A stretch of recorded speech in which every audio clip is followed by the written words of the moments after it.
If you're stuck at around $10,000 to $15,000 a month, then these are gonna be the three things that you should be identifying of how you can break through to that next level. Now, if you're not getting the traction you want in your business, this is still gonna be very helpful for you because it's gonna give you indication of what you should be moving towards in your business so that you can successfully create an online brand, an online business for you to count on to create the income that you desire.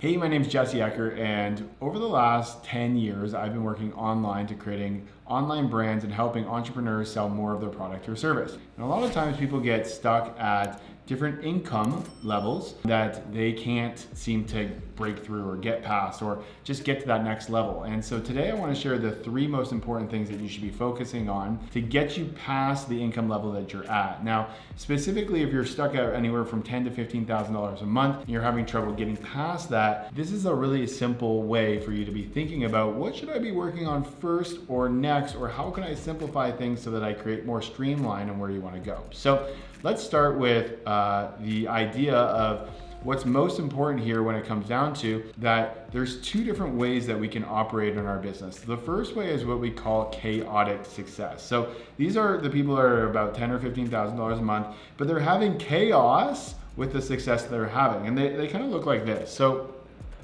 we look at chaotic success. We have three different parts here.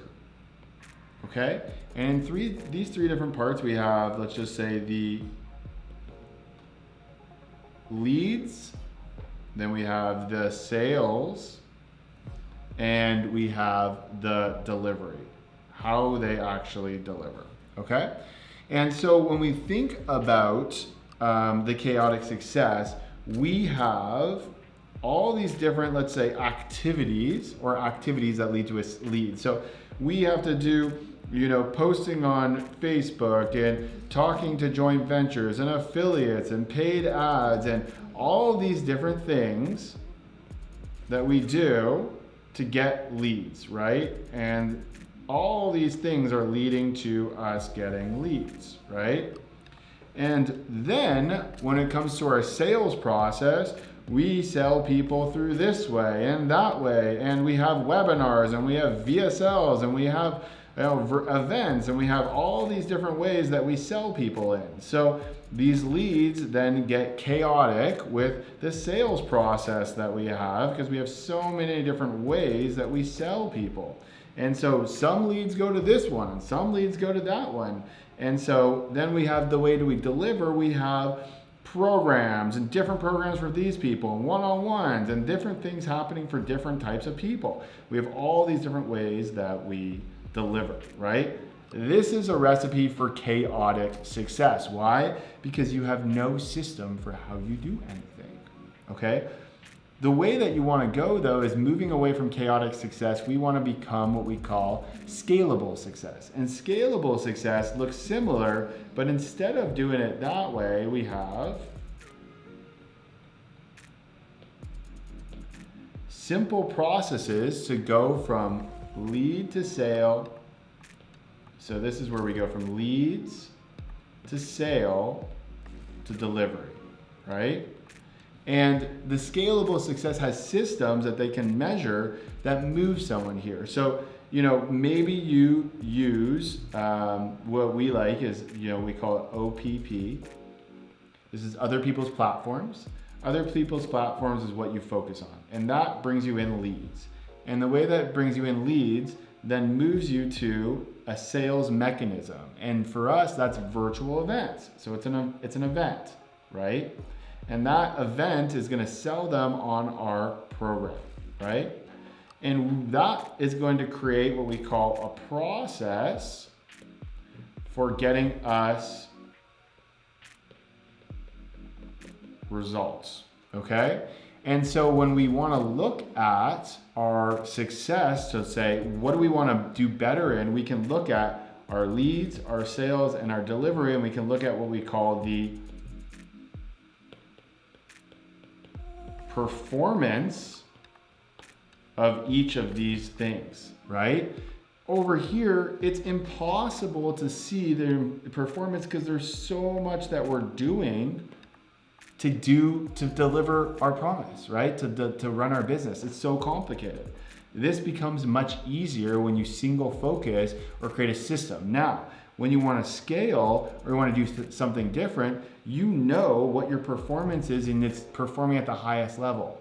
And then, and only then, you can say, hey, I want to create a new type of measure to create more scale. So maybe that's creating one new delivery program. So maybe it's creating another type of program. And that's going to help, but still the same process between this, this, and this. It's just there's another program, right? Or maybe you want to create another type of lead. So instead of creating a new program, we say, let's create another type of lead, and that's paid ads, right? So now we're doubling up to X the amount of leads we're getting, but we're still using the same process.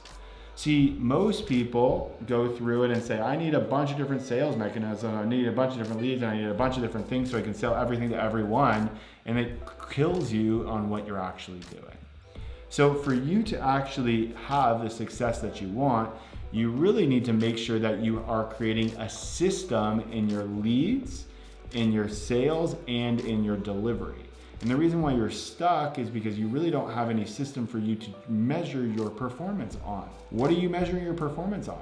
If you're having the chaotic success that you're having, it means that you're not having the scalable success of what you can really count on. Because if you can count on it, then what you can do is you can delegate it and then you can move on to create new things. If you can't systemize it and create a process around it, you can't get repeatable results or consistent results, then you can't delegate it, because then what are they gonna do? They gotta figure it out. You don't want people figuring it out. You want to figure it out with someone, or figure it out first and then move it on to someone else, and then they then run it for you, right? So the question is, for you, what part of this do you need to focus on? Do you need to focus on doing less, right, in your lead sales and delivery, like cut down what you're doing?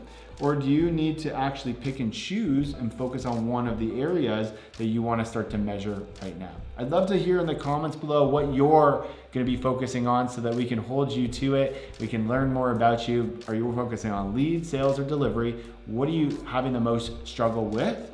And is it because you're doing too much? Or is it because you're doing and you're having too much chaos? Or is it because you're doing too little? You let me know in the comments below so that I can, cheer you on, but also support you at the same time. Thank you for watching this video. I appreciate your time. I appreciate your attention. And thank you for being here.